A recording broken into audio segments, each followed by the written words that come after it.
2019 সালে ভারত সরকার জম্মু কাশ্মীর থেকে লাদাখকে আলাদা করে একটি কেন্দ্রশাসিত অঞ্চল বানিয়েছে, কিন্তু ওখানকার স্থানীয় লোকদের হাতে কোনো আসল ক্ষমতাই দেওয়া হয়নি। তাই লাদাখের মানুষ ভয় পায় জমি ও চাকরির ক্ষতির জন্য, পরিবেশের ক্ষতির জন্য এবং সংস্কৃতি ও অধিকারের হুমকির জন্য।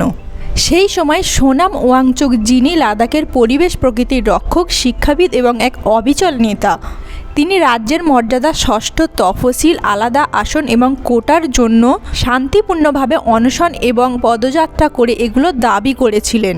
তার সংগ্রাম 2025-এ এসে চরম আকার নেয়।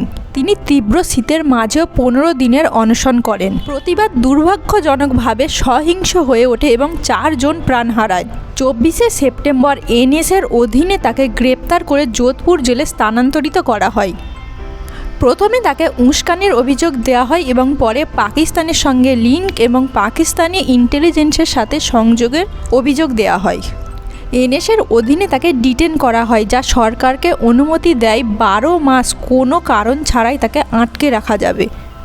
ওয়াংচুক লাদাখের শিক্ষা ব্যবস্থার আমূল পরিবর্তন ঘটিয়েছেন। পরিবেশ রক্ষায় তার যুগান্তকারী উদ্ভাবনও রয়েছেন। এক কথায় তিনি লাদাখের উন্নয়নের প্রতীক। তার নেতৃত্ব আজ শুধুমাত্র লাদাখের জনগণের অধিকারের লড়াই নয়, পরিবেশ, সংস্কৃতি এবং গণতন্ত্রের মিশ্রণ। তাহলে সব সমস্যার সমাধান কি এটাই, যেই পরিবেশের হয়ে কথা বলবে, যে দেশের হয়ে কথা বলবে, রাজ্যের হয়ে কথা বলবে, রাজ্যের মানুষের হয়ে কথা বলবে, তার অবস্থা কি এমনটাই হবে?